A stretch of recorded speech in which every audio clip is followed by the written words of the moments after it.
শোনো বোন, তুমি তো সব কিছু জানো। আমি তোমার বড় সতীন, আর তোমাকে এই বাড়িতে বিয়ে করিয়ে নিয়ে এসেছি কেন সেটাও জানো। আসলে আজকে 10 বছর হয়ে গিয়েছে আমাদের বিয়ের বয়স। আজ পর্যন্ত আমি একটা সন্তান দিতে পারিনি। আর আমি আশা করছি আমি যে সুখটা দিতে পারিনি এই ফ্যামিলিতে, যে সবার মুখে হাসি ফোটাতে পারিনি, সেটা তুমি করতে পারবে খুব তাড়াতাড়ি। আমাদের বংশে প্রদীপ জ্বলবে। এই যে এই শরবতটা আমি নিজের হাতে বানিয়েছি, এই শরবতটা খাও।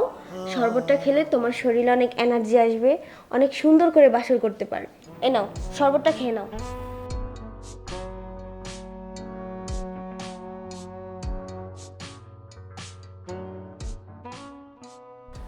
যাও, আমি আমার কাজটা শেষ করে আসছি। এখন তুমি তোমার কাজ শুরু করো, তবে সাবধানে, কোনোভাবে যেন ট্রেন না পায়। ভাবি, কাজটা কি ঠিক হইতেছে? শোনো, কোনটা ঠিক আর কোনটা ভুল ওগুলো ভাবলে হবে না। এই বংশে প্রদীপ দরকার। আর যদি এটা না করতে পারো তাহলে বুঝোই তো কি হবে। যেটা বলতেছি চুপচাপ যাও। ঠিক আছে, যাচ্ছি।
এমন লাগতেছে কেন?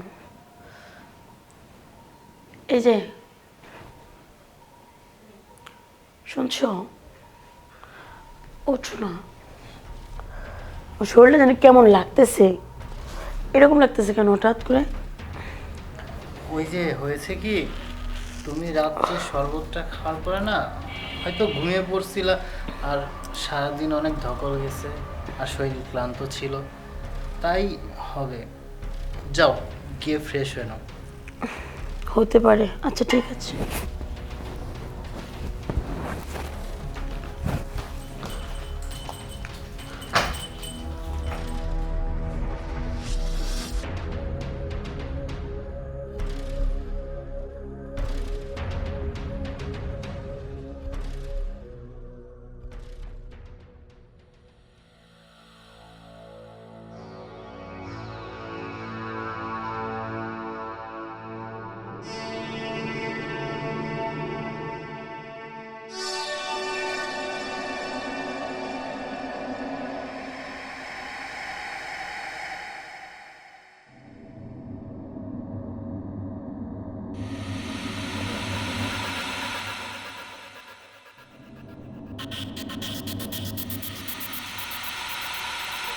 কি ব্যাপার দেবর? আরে ভাবি, দেখেন না, যে সুখ পাইছি সে মায়াটা না ত্যাগ করতে পারতেছি না, বুঝছেন? ও আচ্ছা, তাই নাকি? আমার দেবরটা তো খুব বড় হয়ে গিয়েছে।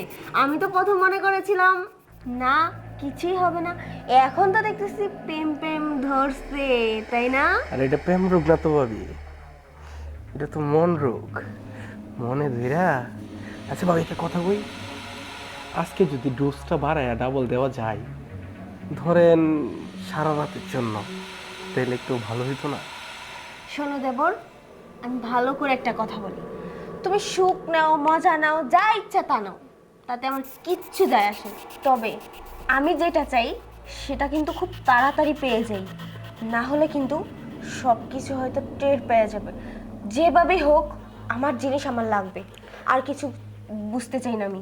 আরে ভাবি, আপনি রেনে কোনো টেনশন করেন না। আপনার কয়টা লাগবো? আমি এক রাতে তিনটা দিব আমি আপনারে, বুঝছেন? আচ্ছা, তাহলে আজকে একটু বেশি করেই দিব, আর তুমিও বেশি করে নিও, ঠিক আছে?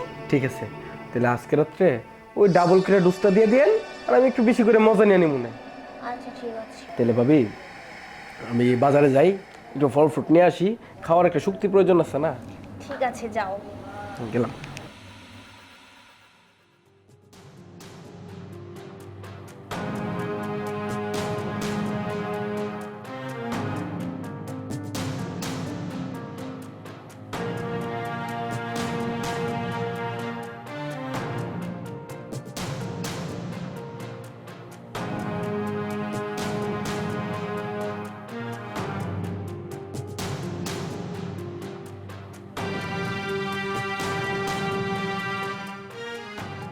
কি বলবো বলো, এরকম করতেছো কেন?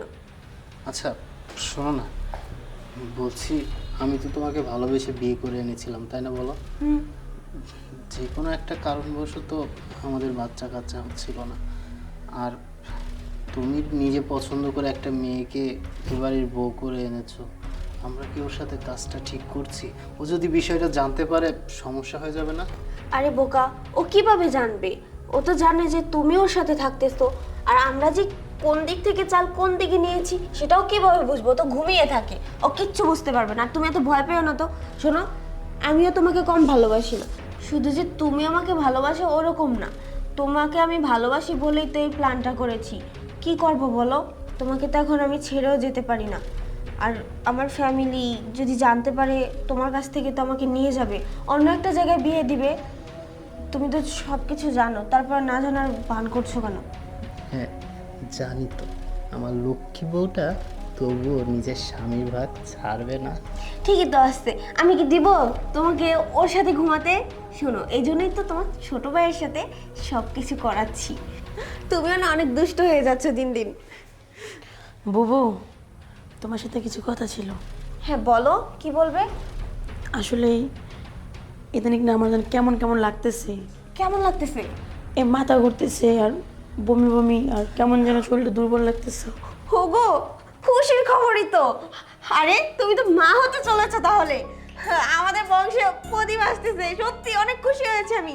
কি বলো, তুমি এক্ষুনি যাবে 10 কেজি মিষ্টি নিয়ে পুরো গ্রামবাসীকে খাওয়াবে, আর সবাইকে বলবে এই খুশির খবরটা যে তুমি বাবা হতে চলেছো আর আমি মা হতে চলেছি। ঠিক আছে, আমি এখনই যাচ্ছি। ঠিক আছে, যাও। শোনো, আজকে থেকে তোমার এই বাড়িতে কোনো কাজ করা লাগবে না, আর একটু রেস্ট করবা, ঠিক আছে?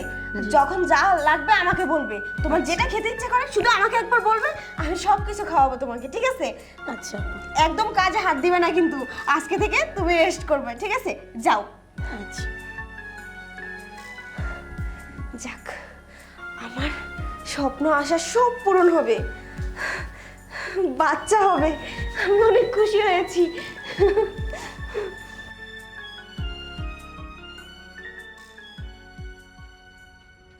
বুঝলাম না, বুবু আমার প্রতিদিন শরবত দেয়, কিন্তু কেন দেয়? আর আমি ইদানিং প্রেগনেন্ট, কিন্তু বিষয়টা বুঝলাম না আসলে। আমার হাজব্যান্ডের সাথে তো আমার তেমন কিছুই হয়নি, আমার মনে তো বলতেছে না কিছু হয়েছে, তাহলে আমি প্রেগনেন্ট হলাম কিভাবে? আর বুবু আমাকে প্রতিদিনও শরবত দিচ্ছে, আমি শরবত খাচ্ছি, মাথায় কাজ করতেছে না। তাহলে কি এই শরবতের মধ্যে কোনো ঝামেলা আছে?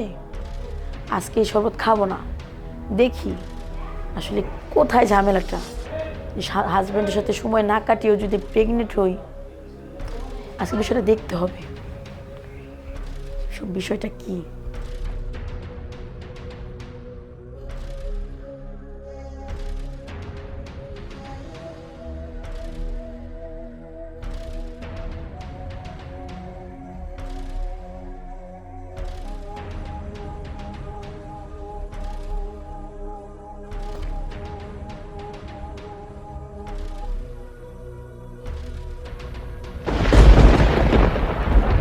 হচ্ছে এসব? তার মানে তোমরা দিনের পর দিন কি আমার সাথে এসব করছো? না না, তুমি ভুল ভাবছো, আসলে ওই রকম কোনো কিছুই না। কি ব্যাপার? তুমি বুবু, তুমি একটা মেয়ে মানুষ হয়ে অবশেষে একটা মেয়ে মানুষ হয়ে এরকম করতে পারলা?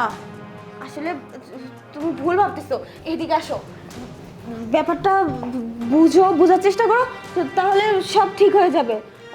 দেখো, আমরা তো এই কাজটা করতে চাইনি তোমার সাথে, কি করব বলো? সত্যি কথা বলতে, মানে আমার হাজবেন্ড, তোমার যার সাথে বিয়ে হয়েছে, ও কখনো বাবা হতে পারবে না। আর আজকে 10 বছর হয়ে গেল আমাদের বিয়ের বয়স, আমি মা ডাক শুনতে পারি নাই, আর ও বাবা ডাক শুনতে পারে না। এই জন্য আমরা এই প্ল্যানটা করেছি। প্লিজ তুমি রাগ করো না। কি করব বলো, মানুষ যদি জানাজানি হতো যে ইমরান কোনোদিন বাবা হতে পারবে না, তাহলে মান সম্মান আমাদের শেষ হয়ে যেত। তাই বলে আমার সাথে এসব? প্লিজ বোঝার চেষ্টা করো বোন, সমস্যা নেই, তুমি তো এখন প্রেগনেন্ট, তাই না? এই অবস্থায় তো কোনো একটা কিছু করা যাবে না, আর এই সন্তান তো আমাদেরই বংশ, তাই না? তুমি চিন্তা করো না, আমার হাজবেন্ডের সাথে তোমার কিচ্ছু হয়নি। আমার দেবরের সাথে যা হওয়ার তা হয়েছে, আমার দেবরের সাথেই তোমাকে বিয়ে দিব। তুমি একদম চিন্তা করো না, আর তোমাকে ঠকানো হবে না, আমি তোমাকে কথা দিচ্ছি, তুমি এই বাড়ির বউ হয়ে থাকবে। প্লিজ এই ব্যাপারটা কাউকে জানাজানি করো না, আমাদের মান সম্মান থাকবে না। হ্যাঁ দেখো, আমি আমার বউকে অনেক ভালোবাসি, আর ওর কথাতেই শুধুমাত্র এই বিয়েটা একটা মিথ্যা নাটক ছিল। আমি তোমার জীবন নষ্ট করতে চাইনি, আমি আমার বউকে অনেক ভালোবাসি, আর ও আমার ভাগ কাউকে দিতে পারবে না। তবে আমাদের বংশের সন্তান আসাটা জরুরি ছিল, আর আমরা যেটা তোমার সাথে করেছি বুঝতে পারছি অন্যায় হয়ে গেছে, তারপর তুমি আমাদেরকে ক্ষমা করো প্লিজ। হ্যাঁ, তুমি এটা মেনে নাও প্লিজ, আমি তো তোমার বোনের মতো, তাই না? এখন যেহেতু ভুল হয়েই গেছে একটা, আর আমার পেটে যে সন্তানটা আছে সন্তানের দিকে তাকিয়ে আমি ক্ষমা করে দিতে রাজি আছি। ঠিক আছে বোন, আমরা খুব খুশি হয়েছি। আচ্ছা শোনো না, সবাই জানবে এই বাচ্চাটা আমাদেরই, আর কিন্তু আমরা তোমাকে ওর সাথে বিয়ে দিয়ে দেবো। আচ্ছা ঠিক আছে। ঠিক আছে বোন। ভাই তুই কোনো আপত্তি করিস না, দেখ যা হওয়ার তা তো হয়ে গেছে, আর তাছাড়া তুই যদি এখন মুখ ফিরে নিস তাহলে কিন্তু আমাদের মান সম্মানও থাকবে না, আর ওর কাছেও আমরা মুখ দেখাতে পারবো না, বুঝতে পেরেছিস? ঠিক আছে ভাই। তোমরা যেভাবে বলো আমি সেভাবেই করবো। ঠিক আছে, খুব তাড়াতাড়ি তোমাদের বিয়ে দেওয়ার ব্যবস্থা করবো আমরা। হ্যাঁ দিশা, চলো। থাকো তোমরা দুজন। আচ্ছা বাবু, ঠিক আছে।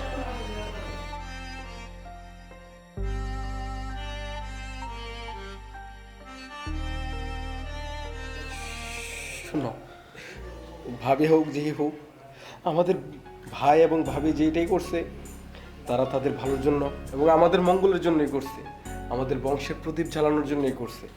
সেটা বাইরের কারোর কাছে যেন না বলো, সেটা যদি কারোর কাছে বলো তাহলে কিন্তু আমাদের এই সংসারে বা আমাদের এই গোষ্ঠী কারো মান সম্মান থাকবো না, বুঝতে পারছো? কারো কাছে বলবো না, কারণ এবারে তো বউ আমি, তাই না? এইবারই সম্মান মানে তো আমার সম্মান। চিন্তা করবেন না, সম্মান রাখার চেষ্টা করবো। আসো।